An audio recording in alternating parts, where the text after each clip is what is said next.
Hi friends, welcome to Tech channel. Today I am going to show you in this video Free Fire tips and tricks for smooth gaming and lagging problem. So before start the video, please subscribe my channel for more latest video. Guys, if you also facing lagging problem, then I'll show you how to fix this problem. First of all, update your Free Fire Max. Go to the Play Store, then search here Free Fire. If your Free Fire Max not up to date, then update from here. After updating, go back. Then remove your all backgrounds.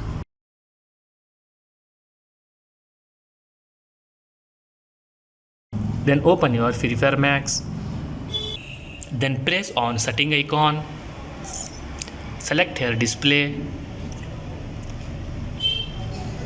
In this you can see here graphics. You should select standard or smooth.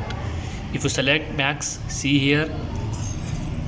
Selecting higher graphic quality may cause the device to experience heat or lagging more easily. You should select smooth, and high FPS you select normal. If you select high, see here, selecting higher FPS may cause the device experience heat or lagging more easily. You select normal. After doing this, if you have Wi-Fi network, then play with Wi-Fi network. That's it guys, so in this way we fix lagging problem. Thanks for watching friends. Hope like this video. If you like this video, please like, share and don't forget to subscribe my channel.